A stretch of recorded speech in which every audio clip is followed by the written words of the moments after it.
வேளாண்மை உழவர் நலத்துறை அமைச்சர் அவர்கள்.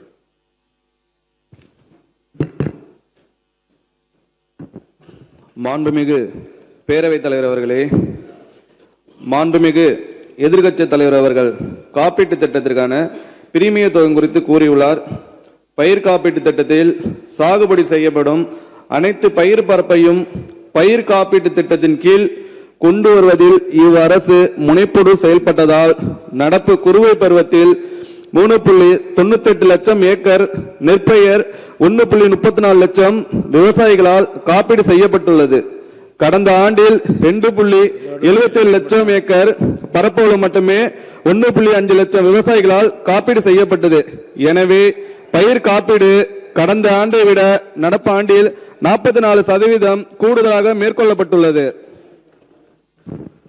பயிர் காப்பீட்டு திட்ட விதிமுறைகளின்படி சம்பா நெற்பயிருக்கு நிர்ணயிக்கப்பட்ட காப்பீட்டு தொகையில் சம் இன்சூர்ட் விவசாயிகள் 1.5% மட்டுமே காப்பீட்டு கட்டணமாக செலுத்த வேண்டும்.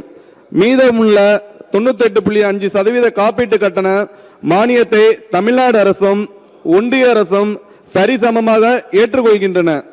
காவிரி டெல்டா மாவட்டங்களில் வழக்கமாக சுமார் 17 லட்சம் ஏக்கர் பரப்பளவில் சம்பா நெல் சாகுபடி மேற்கொள்ளப்படுகிறது. மேட்டூர் அணையிலிருந்து பாசனீர் திறக்க இயல சூழல் ஏற்பட்டுள்ளதால் விதைப்பு மற்றும் நடவு செய்ய இயலாமை, விதைப்பு பொய்த்தல் அல்லது பயிர் வளர்ச்சி காலத்தில் ஏற்படும் இயற்கை இடர்பாடுகளால் மகசூல் இழப்பு ஏற்பட வாய்ப்புள்ளது. இத்தகைய அனைத்து இடர்பாடுகளுக்கும் பயிர் காப்பீட்டு திட்டத்தில் பாதுகாப்பு வழங்கப்படுவதால் டெல்டா மாவட்டங்களில் அதிகபட்ச பரப்பளவை காப்பீட்டின் கீழ் கொண்டு வர விரிவான விழிப்புணர்வு நடவடிக்கைகள் மேற்கொள்ளப்படும். டெல்டா மாவட்டங்களில் 17 லட்சம் ஏக்கர் பரப்பளவில் சம்பா நெற்பயிரை காப்பீடு செய்ய மொத்த காப்பீட்டு கட்டணமாக சுமார் 540 கோடி ரூபாய் நிதி தேவைப்படும். 2026-27 ஆண்டில் நிர்ணயம் செய்யப்பட்ட காப்பீட்டு தொகைக்கு விவசாயிகள் ஏக்கர் ஒன்றிற்கு அதிகபட்சமாக 1.5% மட்டுமே காப்பீட்டு கட்டணமாக செலுத்த வேண்டும்.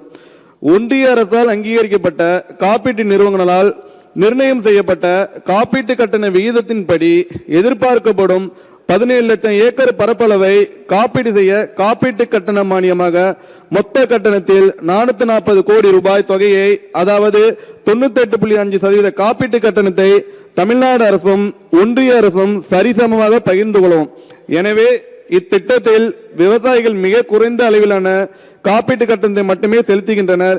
காப்பீட்டு கட்டண மானியத்திலும் இழப்பீடு தொகையிலும் பெரும்பான்மையான நிதி பொறுப்பை அரசே ஏற்றுக்கொள்வதால் இயற்கை இடர்பாடுகளால் விவசாயிகளின் வாழ்வாதாரம் பாதிக்கப்படாமல் பாதுகாத்திட தமிழ்நாடு அரசு தொடர்ந்து உறுதியான நடவடிக்கைகளை மேற்கொண்டு வருகிறது என்பதை இந்த நேரத்தில் தெரிவித்துக் கொள்கிறேன்.